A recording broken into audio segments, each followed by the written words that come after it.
हकों की ये हिफाजत जानती हैं, नई नस्लें बगावत जानती हैं और ये बगावत हो रही है। छात्र अपने हकों की बात कर रहे हैं। ये ईमानदार की थाप शहीद अल्पटे का चौक से इसकी गूंज गूंज रही है और 24 जिला में इसकी गूंज जाएगी। और जब तक मुख्यमंत्री छात्रों के साथ न्याय नहीं करेंगे तब तक हमारी ईमानदार की थाप जलते रहेगी, बचते रहेगी। अगर सरकार गर्ल्स के ऊपर ध्यान नहीं देंगे तो बेटी पढ़ाओ बेटी बचाओ क्या फायदा है। पूरी तरीके से सिस्टम को स्ट्रॉन्ग किया जाए ताकि स्टूडेंट को भरोसा हो, ताकि माँ बाप बाहर भेज सके लड़कियों को पढ़ने के लिए। ऐसा ही चलता रहे तब तो लड़कियां और भी नीचे की दबती जाएगी। कुछ ना कुछ ठोस कदम जरूर हम लोग ले लिया जाए।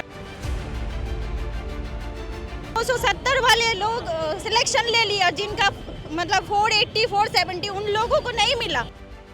संवेदनशीलता तो ठीक है लेकिन धरातल पे भी तो कुछ चीजें दिखनी चाहिए। हकों की ये हिफाजत जानती हैं, नई नस्लें बगावत जानती हैं और ये बगावत हो रही है। छात्र अपने हकों की बात कर रहे हैं।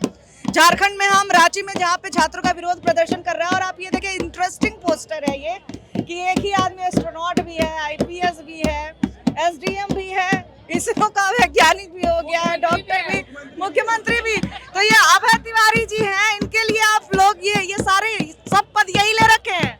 जिस तरह से ये प्रोग्रेस कर रहा है मैम, आने वाला समय 2029 में ये मुख्यमंत्री भी बन जाएगा। अच्छा, तो आप लोग जो है स्टेडियम से यहाँ तक मार्च किए हैं। जी मैम, आज आप सबको पता होगा कि आज हमारे जो दिशोम गुरु जी का आज पुण्यतिथि था, तो उन्हीं के सम्मान के लिए हम लोग स्टेडियम से अल्बर्ट एक्का चौक की ओर श्रद्धांजलि अर्पित करने के लिए आए थे। अच्छा, तो मुख्यमंत्री जो है आपके हेमंत सोरेन, क्या उनसे आप मांग कर रहे हैं, क्या कहना चाहेंगे उन्हें?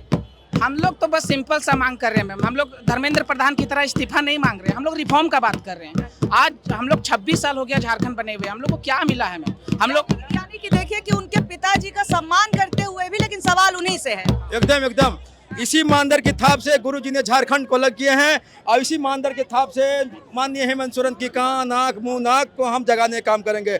माननीय मुख्यमंत्री कुंभकर्ण के नींद में सो चुके हैं। सभी चीज़ों में चपरासी से लेकर डीसी से पद पावर सब बिकता है। अब नौजवानों से सहा नहीं जा रहा है। एक व्यक्ति 4 बार 15 बार एग्जाम का पास हो जाता है, इसके पास क्या मैजिक है? नौजवानों को जो भविष्य बेचने का जो प्रयास करेंगे, इसी ईमानदार की थाप से हम झारखंड से भय भूख भ्रष्टाचार मिटाने का प्रयास करेंगे।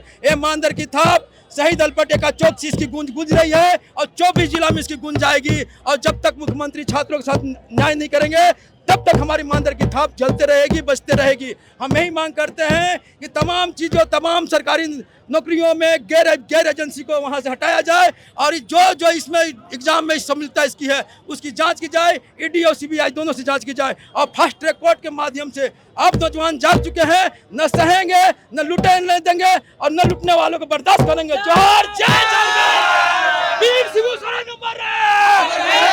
अरे झारखंड एकता जिंदाबाद, जिंदाबाद जिंदाबाद। आदिवासी मूलवासी एकता जिंदाबाद, जिंदाबाद जिंदाबाद। अरे जय झारखंड, जय जय झारखंड, जय झारखंड। अब देखिए जो सरकार पिछड़ों की, आदिवासियों की सरकार खुद को कहती है, वो पिछड़े आदिवासी छात्रों की बात नहीं सुन रही है। हम पोस्टर दिखाते हैं। गुरुजी का मतलब अगर आप ना समझे हो तो बात यहाँ पे शिबू सोरेन की हो रही है। आज उनकी पुण्यतिथि है और इसके लिए लोग शिबू सोरेन को श्रद्धांजलि देते हुए हेमंत सोरेन से सवाल पूछ रहे हैं। मैम, शिबू सोरेन जो है उनको आप श्रद्धांजलि देते हुए हेमंत सोरेन से क्या सवाल है, क्या मांगे हैं आपकी? बस एक ही डिमांड है, हम लोग का जेपीएससी को जल्द से जल्द रद्द कर दे सरकार। अच्छा, तो देखिए कि पिता की लेगेसी को भी ध्यान में रखते हुए यहाँ पे जो छात्र वो कह रहे हैं कि जो आदिवासियों के लिए लड़ते रहे हैं, लोगों के लिए लड़ते रहे हैं, वो लोग अब छात्रों की बातें क्यों नहीं सुन रहे हैं। तो स्टेडियम से लेकर के यहाँ पे मार्च हो रहा है और आज हेमंत सोरेन ने बयान भी दे दिया है कि छात्रों के साथ न्याय होगा। कितना भरोसा है उनके इस बयान पे आपको?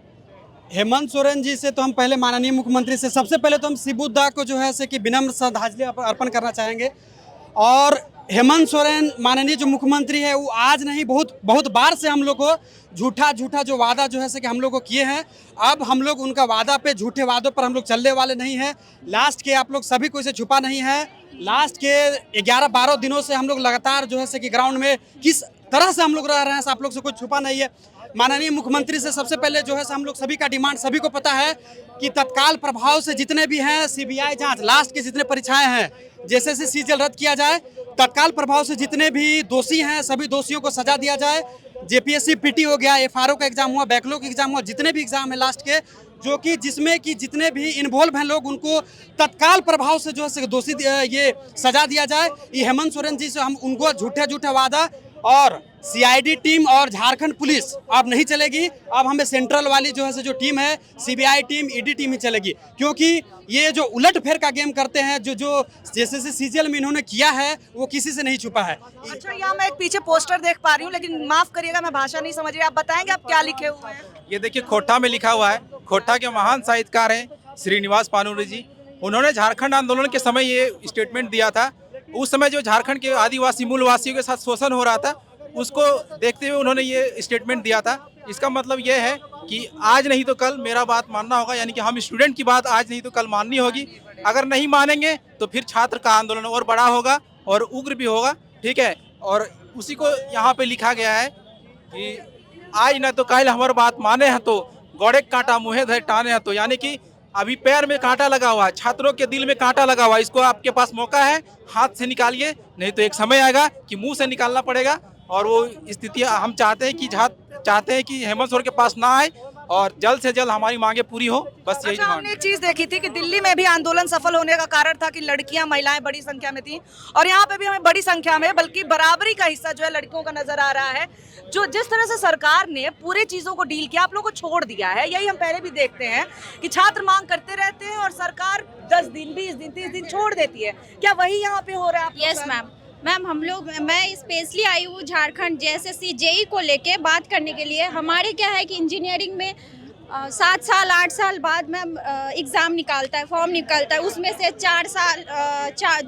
2 साल बाद मैम क्या होता है कि एग्ज़ाम लिया जाता है, 3 बार एग्ज़ाम कैंसिल करा जाता है। फिर रिज़ल्ट देने के टाइम क्या होता है कि आपका 1 साल 1.5 साल टाइम लग जाता है। उसमें क्या होता है हमारे पेरेंट्स भी ज़्यादा टाइम नहीं देते हैं हम लोगों को। हम लोग गांव से आए हुए हैं और हम लोगों के लिए बहुत प्रॉब्लम है ये चीज़ें। सही बात है। और एक बात, झारखंड जेई में जो 2024 में मैम जिनका ज्वाइनिंग हुआ है उन लोगों का क्या है, उन लोग 270 नंबर लाके उन लोगों को सिलेक्शन मिल गया। हम लोग 470 480 लाके हम लोगों को नहीं मिला रिजल्ट। दूसरी बात, झारखंड जेई में जो आपका अभी भी जॉब कर रहे हैं, अगर देखा जाए 35 या 45% स्टूडेंट उसमें मतलब फर्जी है, जिनका अभी तक डीबी का अगर डिपार्टमेंटल वेरीफाई करा जाए तो फेक मिलेगा मैम, डुप्लीकेट मिलेगा। उसमें क्या है कि अभी तक जो हमारे साथ डिप्लोमा कंप्लीट करा है जिसने 17, 20, 19, 21 के, उन लोगों का बैकलॉग पेपर अभी तक कंप्लीट नहीं हुआ, पर वो लोग जेई में जॉब कर रहे हैं। तो मैम इस चीज को लेके बोलना चाहेंगे। अच्छा, मैं चाहूंगी बाकी लड़कियां भी आगे आ जाए, क्योंकि देखिए बतौर महिला मैं खुद ये समझती हूँ, जेल भी चुकी हूँ कि लड़कियों के लिए तो पढ़ना ही बहुत बड़ी बात है। रिक्वेस्ट करती हूँ डिपार्टमेंटल वेरीफाई दोबारा हो, और जो 8 साल 10 साल में मैम एग्जाम लिया जाता है वो जल्दी दोबारा वैकेंसी निकाले। बीपीएससी एई का भी अभी तक नहीं निकला है। हम लोगों को ये बताया जाता है कि नहीं अब फॉर्म निकलेगा, पर नहीं होता है मैम। नहीं, मैं एक्चुअली ये है कि लड़कियों के लिए खास तौर से ये हो जाता है कि मुश्किल से वो पढ़ती हैं और जिस तरह से धांधली होती है, तो क्या उसकी वजह से करियर पे और संकट आ जाता है? माँ बाप कहते हैं आप क्या करना है। हमारे पड़ोस स्टेट जो है वो बिहार है। आप बिहार जाइए, एमपी जाइए, राजस्थान जाइए, हर जगह गर्ल्स को 35% 30% रिजर्वेशन मिलता है। हम लोगों को नहीं। हम लोगों के पेरेंट्स बहुत मुश्किल से हम लोग मना के आते हैं यहाँ इस रांची में या बाहर जॉब के लिए टाइम मांग के, लेकिन इस दौरान मैम नहीं होता है। ऐसा होता है कि भाई 7 साल 10 साल बाद तो इतने में लड़की को नहीं टाइम मिलता है मैम। तो झारखंड सरकार इस चीज, ये परेशानी आप लोग को भी आती है? माँ बाप कहते ही होंगे कि इतना पढ़ा है क्या फायदा है। यस मैम, मैं बिल्कुल मैम की बातों से सहमत हूँ और मैं सरकार से यही मांग कर रही हूँ कि मांगे को सुनी जाए और पूरी तरीके से सिस्टम को स्ट्रॉन्ग किया जाए, ताकि स्टूडेंट को भरोसा हो, ताकि माँ बाप बाहर भेज सके लड़कियों को पढ़ने के लिए और आगे बढ़ सके। ये जिस तरह से धांधलियाँ होती है, गड़बड़ियाँ होती है, क्या लड़कियों के लिए करियर के रास्ते बंद हो जाते हैं? ऑफकोर्स लड़कियों के लिए बहुत सारी मुसीबतें झेलना पड़ रहा है। जैसे कि अभी हम लोग स्टेट लाइब्रेरी है, वहाँ पे कितनी मुश्किल से हम लोग पढ़ते हैं, सभी का 30-35 पूरा हो जाता है, फिर भी ज्वाइनिंग नहीं मिल पा रहा है। ऐसे चलेगा तो एक तो लड़कियाँ इतनी पिछड़ी है और भी पिछड़ी होती जाएगी। कोई ना कोई कठोर कदम तो लेने ही पड़ेंगे, अदरवाइज जहाँ हमारे भारत देश, हमारा झारखंड शिक्षा के मामले में इतना पीछे आता है। अगर ऐसा ही चलता रहे तब तो लड़कियां और भी नीचे की दबती जाएगी। कुछ ना कुछ ठोस कदम जरूर हम लोग ले लिया जाए। यानी हाँ, बेटी पढ़ाओ बेटी बचाओ को सरकारी फेल कर हम लोगों को मैया योजना पैसा नहीं चाहिए, हम लोगों को गर्ल्स को जॉब चाहिए, रिजर्वेशन चाहिए। और जो धांधली हो रहा है इस चीज को दोबारा देखा जाए अच्छे से। यानी कि फ्रीबीज में मत फंसाओ यार, शिक्षा दो। नहीं चाहिए, हम लोगों को जॉब चाहिए, हम लोगों को अपना कैरियर देखना है। यहाँ मैम पढ़ने आए हैं, पापा पेरेंट्स के सपना लेके आए हैं, हमारे भी कुछ है। गर्ल्स लोग को बहुत चीजों में जी देखना पड़ता है, हर चीज में गर्ल्स को गली मोहल्ले समाज हर चीज से लड़ के हम लोगों को आना पड़ता है। तो मैम इस चीज को माननीय हेमंत सोरेन और हमारे शिक्षा मंत्री, आप लोग के तो प्रदर्शन करने पे सवाल उठने लगता है कि लड़कियां क्यों बाहर निकल रही हैं? यस जरूर, मैं मेरे पेरेंट्स भी देखेंगे न्यूज में मैम। मैं यहाँ हूँ और मैं लाइब्रेरी छोड़ के आई हूँ, मैं अपने बात रखने के लिए आई हूँ। मैं इंजीनियरिंग कंप्लीट करके मैं यहाँ हूँ मैम, प्रिपरेशन कर रही हूँ। बोल तो रही हूँ मैम कि 270 वाले लोग सिलेक्शन ले लिया, जिनका मतलब 480 470 उन लोगों को नहीं मिला। नॉर्मलाइजेशन की बात होती है मैम, कहाँ इक्वालिटी, कुछ नहीं मिलती है।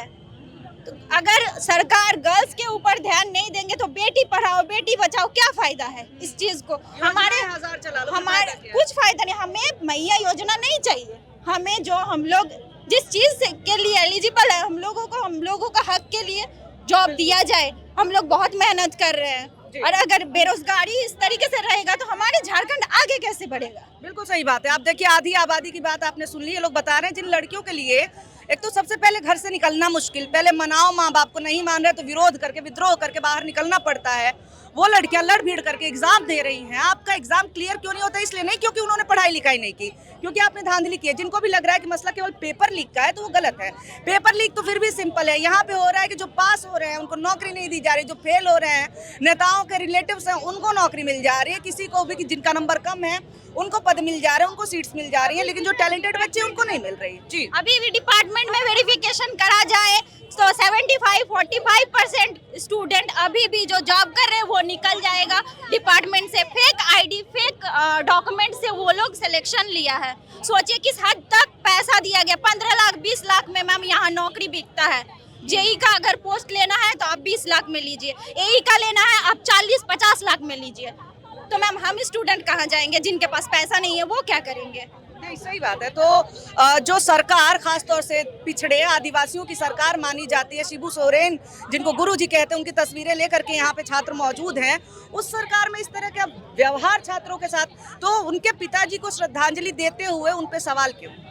मैम देखिए, आज इनका श्रद्धांजलि है, पहला श्रद्धांजलि है। मैं खुद आदिवासी परिवार से, हम लोगों ने झारखंड की पूरी जनता ने एक विश्वास के साथ हेमंत सोरेन जी को गद्दी में बैठाया था कि वो हर चीज़ को सिस्टम से चलाएंगे, लेकिन अब उनसे एक भी चीज़ सिस्टम में नहीं चलाई। अभी बहन जी ने बताया कि ये सब चीज़ हो रही है, तो आखिर ये जो अफवाह उड़ रही है ऐसे नहीं उड़ रही है, सिस्टम में हो रहा है तब जाके उड़ रहा है। हम कहना चाहेंगे माननीय झारखंड सरकार मुख्यमंत्री श्री हेमंत सोरेन जी से कि आप भारत के 40वें नंबर पे शक्तिशाली नेता है, उसके बावजूद आपसे ये सब चीज़ क्यों नहीं संभल रही है? आखिर क्या कारण है आपके अंदर कि आप ये सब चीज़ नहीं संभाल रहे? मैं एक आदिवासी परिवार से होने के बाद भी मैं आपका विरोध कर रहा हूँ। क्यों? आखिर क्यों? इतने महान व्यक्ति के आप पुत्र होने के बाद भी अब ये सब कर रहे हैं। तो यानी कि सरकार से चीजें संभाले नहीं संभल रही हैं और छात्रों को सड़क पे आना पड़ रहा है। बहुत सारे छात्र यहाँ पे। सर, अभी विरोध प्रदर्शन में कौन से एग्जाम्स आपने दिए थे? मैम हमने तो बहुत सारे दिए, पीजीटी बहुत सारे दिए, रेवेन्यू इंस्पेक्टर दिए हैं और अभी सीजीएल दिए हैं। क्या गड़बड़ियाँ रही इसमें? गड़बड़ियाँ इतनी, मतलब सीट भेजा जा रहा है 90% आराम से भेज दिया जा रहा है। इस पर हमको एक शेर याद आ रहा है कि सिर्फ एक कदम हम उठाते राह शोक पे और हमने अपनी ज़िंदगी तमाम उम्र जो है मंजिल ढूंढती रही। तो आपको अगर ज़िंदगी बर्बाद करना है तो झारखंड का तैयारी करके देखिए एक बार। मतलब हम लोग फॉर्म भरे बचपन में और हमारा नौकरी मिले 55 में। अभी फिलहाल में देखे होंगे टीचर का नौकरी जो है रिटायरमेंट होने के बाद मिला है। आप सोचिए कि 10 साल से जेटेट की परीक्षा जो एलिजिबिलिटी टेस्ट है वो नहीं ली जा रही है। तो आप मतलब शिक्षा मंत्री जब आप हैं तो आप इस चीज़ को हैंडल कीजिए और बच्चों का जो मांग है वो पूरा कीजिए। सिंपल सी बात है। और छात्रों के साथ किसी तरह की धांधली जो है वो नहीं झेली जाएगी। यानी कि मसला जैसा कि मैंने कहा केवल एक पेपर लीक का नहीं है, यहाँ पे सालों से हो रहा है और लगातार 7 साल का रिकॉर्ड है पेपर लीक होने का भी। साथ ही साथ धांधली हो रही है, सीटें बेची जा रही है, खरीद फरोख्त चल रही है। ये सरकार है कि दुकान चला रही है कि सीटें बेच दे रही है। यहाँ पे आदिवासी युवा भी हैं, हेमंत सोरेन की सरकार का भी दावा है और वो कहते हैं और पूरी राजनीति उनकी आदिवासियों के हित की रही है, लेकिन इसके बावजूद आदिवासी जो छात्र हैं वो भी आज सड़कों पे हैं। आपको पूरी सड़क पे केवल छात्र नजर आएंगे। झारखंड एक्शन पुलिस भी है जो कि आसपास लगी हुई है। अब पूरा रास्ता आपको भरा हुआ नजर आएगा। स्टेडियम से लेकर के यहाँ तक छात्र डेली मार्च कर रहे हैं। ये छात्र आखिर कौन है? हमारे ही आपके घरों के बच्चे हैं। ये वही छात्र हैं जैसे दिल्ली में जो बच्चे थे उनकी बात सुनी गई, वैसे ही यहाँ पे बात सुनी जानी चाहिए। हेमंत सोरेन कह तो रहे हैं कि संवेदनशील सरकार है, हम बातें सुनेंगे, लेकिन सवाल यह है कि बातें कब सुनेंगे? क्या लगता है कब बातें सुनेंगे? जी, हमारे जो राज्य के अभिभावक हैं माननीय मुख्यमंत्री हेमंत सोरेन जी, वो कहते हैं कि नहीं, हमारे सरकार जो है वो संवेदनशील है, आँख है, नज़र है, सब चीज़ों पे हम लोग संवेदनशीलता बने। भाई संवेदनशीलता तो ठीक है, लेकिन धरातल पे भी तो कुछ चीज़ें दिखनी चाहिए। हमें रिजल्ट चाहिए, सक्रियता दिखाइए और तत्काल जो भी मांगे हम छात्रों की है उसको पूरी करें आप। हमारी मुख्यतः 3 मांगे हैं मैम, जो है कि रद्द, जांच और कुछ रिफॉर्म्स को लेकर के। रद्द हमारी ये है, रद्द इसलिए क्योंकि TDPL जो कि एक ब्लैकलिस्टेड कंपनी है, उनके द्वारा JPSC में जितने भी परीक्षाएं आयोजित करी गई हैं उसे तत्काल प्रभाव से रद्द किया जाए, चाहे वो JPSC 14th का हो, FRO हो, ACF हो और 2023 की बैकलॉग की परीक्षाएं 25 की हो। ये सारे परीक्षाएं TDPL के द्वारा कराई गई है। ये सारी परीक्षाएं हम छात्रों की मांग है कि तत्काल प्रभाव से रद्द हो। जांच ये है कि विगत वर्षों में यहाँ पे झारखंड CGL की परीक्षाएं करवाई गई, उसमें देखिएगा तो व्यापक सुनियोजित तरीके से धांधलियाँ हुई हैं। परीक्षा से पहले प्रश्न पत्र लीक थे और यहाँ की जो राज्य सरकार की एजेंसी है CID, कहीं ना कहीं वो किसी चीज़ से प्रभावित, उनकी जांच पे भरोसा नहीं है। भरोसा इसलिए नहीं है मैम क्योंकि परीक्षा में जो पकड़े गए छात्र हैं उन्होंने स्वीकारा कि 135 प्रश्न में से हूबहू 120 आंसर मिले हैं। ये उन्होंने स्वीकारा, केस डायरी में ये नोटेड है। लेकिन फिर भी दूसरी वो जांच एजेंसियों को बदल करके दूसरी एजेंसी जब जांच में रिपोर्ट आया तो उसे एक गेस पेपर क्वेश्चन ऐसे बता दिया गया, तो हम कैसे भरोसा करें? और जांच में ये बदलाव ये है कि कुछ चीज़ें हैं, चाहे वो JPSC हो, JSSC हो, निष्पक्षता और पारदर्शिता बनाए रखने के लिए इसमें कुछ बदलाव हो। जैसे कि हमारे पड़ोसी राज्य में बिहार पब्लिक सर्विस कमीशन, उन्होंने एक ऑप्शन E इंट्रोड्यूस करा।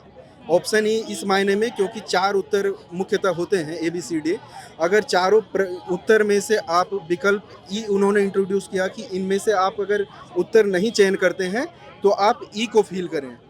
E को इसलिए ताकि बाद अगर E को आप फिल नहीं करते हैं तो उसमें नेगेटिव मार्किंग आपको दिया जाए। तो इससे कहीं ना कहीं जो चीज़ें भी सामने आ रही हैं कि ऑप्शन OMR को बाद में अंदर से फिल करा जा रहा है, तो इससे चीज़ें थोड़ी यानी कि एक आमूल चूल परिवर्तन की जरूरत है सिस्टम। मैम हम इस सरकार से पूछना चाहते हैं, जैसे आज हेमंत सोरेन गुरुजी को श्रद्धांजलि अर्पित कर रहे थे, तो क्या माला चढ़ा देने से श्रद्धांजलि अर्पित हो जाएगी? क्या गुरुजी आज इसी दिन के लिए लड़ रहे थे कि लड़के आज के दिन, जिस दिन उनका मान लीजिए देहांत हुआ, उस दिन लड़के आज सड़क पे हैं? सरकार को सोचना चाहिए। सरकार को गुरुजी आज हम लोग को ये चीज़ छोड़ के तो नहीं गए हैं कि न जाके जो मन करना है करना। गुरुजी अगर मान लीजिए झारखंड के लिए शुरू से अंत तक, हम उन्हीं के क्षेत्र में जहाँ से उन्होंने अपना संघर्ष शुरू किया, टुंडी विधानसभा से, हम वहीं से बिलोंग करते हैं। अगर हम वहाँ से बिलोंग करते हैं, जैसे मेरे दादाजी हैं, मेरे माँ है, उन लोगों ने हम लोग को जो कहानी सुनाई, मतलब बातें जो सुनाई कि गुरुजी ऐसे थे, ऐसे कर रहे थे, यहाँ से इन लोगों ने जो महाजनी प्रथा था, जो मतलब बड़े लोगों के खिलाफ लड़ाई लड़ा, तो इसके लिए थोड़े लड़े थे। हाँ, और मान लीजिए अगर सीट बेच दिया जाएगा, हम एकदम गरीब परिवार से आते हैं, तो हम आए हैं तो हम क्यों आए हैं? हम लोग के लिए पास मतलब अपना अच्छा ज़िंदगी जीने के लिए एक ही ऑप्शन होता है कि हम सरकारी में अगर हो जाता है तो ठीक है, हम अपना ज़िंदगी किसी तरह से काट लेंगे। लेकिन अगर जिस तरह से यहाँ सीट बेचा जा रहा है, जैसे CGL का एग्ज़ाम हुआ, उनमें से मान लीजिए अगर मैथ का क्वेश्चन 20 है, 20 में से 17 को डायरेक्ट क्वेश्चन आंसर मैच कर रहा है, तो आंसर मैच कर रहा है यहाँ पे। जैसे मान लीजिए कहीं पे पूरा इंडिया में कोई अगर टीचर पढ़ाते हैं, 5 घंटा का मैराथन क्लास लेते हैं, मैराथन क्लास में उन्हें अगर 5 क्वेश्चन मिल जाता है तो वो आके नेक्स्ट दिन बोलते हैं कि देखो मेरा 5 क्वेश्चन मिल गया। आज तक यहाँ कोई टीचर नहीं कर पाया है कि ये क्वेश्चन हम गेस किए थे, देखिए आ गया क्वेश्चन। मान लीजिए आ गया, फिर बोल रहा गेस्ट क्वेश्चन है, तो फिर वो टीचर कौन है जो गेस्ट किया था? हमको भी दिखा दे, हम अगला बार उसी से ट्यूशन पढ़ेंगे। ये सरकार जो बेवकूफ़ बना रही है CID के माध्यम से, तो ये बेवकूफ़ बनाना छोड़ दे। और जो स्टूडेंट का बात है, जैसे JPSC, हम ये आए, मैम आपको बता, हम JPSC PT क्वालिफाई हैं, फिर भी आए हैं। क्यों आए? हमको पता है कि अगर जिस हिसाब से चल रही है, मेरा फाइनल सिलेक्शन नहीं होगा। PT निकाल के क्या करेंगे? एडमिट कार्ड ला के वहाँ अपना बॉक्स में लगा के दीवार में चिपका के रखेंगे हैं? तो हम जिससे मान लीजिए मेरा एज 30 ईयर हो गया है, तो हम इसमें थोड़े, हम मान लीजिए बाप माँ दो चीज़ मान लीजिए, घर का जो चीज़ बेच के पढ़ाए हैं अपना ज़िंदगी में, यहाँ अभी क्या खा रहे हैं, क्या नहीं खा रहे हैं, आप मेरा हम लोग किस हिसाब से रह रहे हैं, किस स्थिति में है, सरकार को इसका परवाह नहीं है। चलिए आप बहुत बड़े आदमी, आपको जो करना, आप जिसको कम से कम स्टूडेंट को छोड़ दीजिए। कल यही लोग जो पैसा दे के आएगा वो भ्रष्टाचार करेगा कि नहीं? हम अगर मान लीजिए पैसा लगाएंगे तो हम पैसा नहीं निकालेंगे हैं? तो सरकार को आज मान लीजिए माला चढ़ा दिए, बड़ा बड़ा बात बोल दिए, हमको नहीं विश्वास है, और नहीं होगा भी नहीं। आप इधर आना समझे? तो यही बात है कि सरकार सुने, और नहीं सुनेगी तो फिर जैसे अभी तो चलिए रहा, बाद में जो होगा वो देखा, सरकार भी उसका जिम्मेवार होगी। गुरुजी ने मान लीजिए जो भी चीज़ की है, गुरुजी लड़ रहे थे शुरू से लेकर अभी तक, मान लीजिए लड़े, तो आज गुरुजी का आत्मा भी वहाँ से दुखी होगा कि मेरा बेटा, वो तो मान लीजिए उसका बेटा है, इसीलिए उसका हमको लगता है, हमको जहाँ तक लगता है तो इसके विचार को इसलिए वो फॉलो कर रहे हैं, उसका बेटा है। हम तो उनके बेटे नहीं है, हम इस राज्य के निवासी हैं, हम इसलिए फॉलो कर रहे हैं क्योंकि उनका वैचारिक बहुत मजबूत, वैचारिक रूप से बहुत मजबूत थे और गरीबों के लिए लड़े थे। हम इसलिए जो इन्होंने शुरू में सवाल किया, सवाल वही है कि श्रद्धांजलि देने का मतलब केवल माला चढ़ाना होता है या फिर विचारधारा को भी आगे बढ़ाने का मतलब होता है? लेगेसी की बात होती है। आप दलित, आदिवासी, पिछड़ों की बात करते हैं, लेकिन जब छात्र आपके राज्य में, यहीं पे आपके घर से कुछ किलोमीटर दूर बैठे हुए हैं, आपकी नज़र नहीं पड़ रही है। आपने मीडिया में आज बाइट तो दे दिया कि संवेदनशील सरकार है, हालांकि मुझे डाउट है, संवेदनशील सरकार होती तो इतना लंबा दिन नहीं लेती, छात्रों से आकर के मिल लेती। संवेदनशील सरकार है, हम जांच कराएंगे और न्यायिक तरीके से, जांच पे ही भरोसा नहीं है ना आपके। जांच पे अगर भरोसा नहीं है तो जांच के रिजल्ट पे भरोसा कैसे होगा? और बार बार हर साल आप जांच कराते हैं, नतीजा वही निकलता है कि कुछ नहीं होता है। लेकिन इस बार छात्र जो हैं, जैसा कि मैंने कहा कि बगावत कर रहे हैं, सड़कों पे आ चुके हैं, सड़कों पे लंबी भीड़ है। तस्वीरें आप देखिए, यहाँ पे आपको दूर दूर तक युवा नजर आएंगे, छात्र नजर आएंगे। JLKM पार्टी के देवेंद्र महतो हैं, जो कि वो बैठ चुके हैं अनशन पे, आमरण अनशन कह रहे हैं वो, उन्होंने जल का भी त्याग कर दिया है। उन्होंने भी यही कहा है कि छात्रों के साथ के लिए हम ये लड़ाई लड़ रहे हैं। हालांकि छात्र कह रहे हैं और छात्रों का आंदोलन पूरी तरह से स्वतंत्र है, ये खुद से इकट्ठा हुए छात्र हैं जिनका किसी भी पॉलिटिकल पार्टी से कोई लेना देना नहीं। ये वो छात्र हैं जिनकी जिंदगी के साथ सरकारें खिलवाड़ कर रही हैं। जैसे ही आप छात्रों के साथ मजाक करते हैं, आप देश के भविष्य के साथ भी मजाक कर रहे होते हैं। वर्तमान तो आप खा ही गए हैं। अब देखना है कि हेमंत सोरेन जो कह रहे हैं कि हम संवेदनशील सरकार हैं, कितनी संवेदनशीलता दिखाते हैं, क्या इन छात्रों से आकर के मिलेंगे? और अगर नहीं मिलते हैं तो फिर उन्हें ये टैग छोड़ देना चाहिए कि वो धरातल के नेता हैं, दलितों के नेता, आदिवासियों के नेता हैं। कैमरा पर्सन अल्ताफ के साथ निवेदिता शांडिल्य, मॉलिटिक्स, रांची।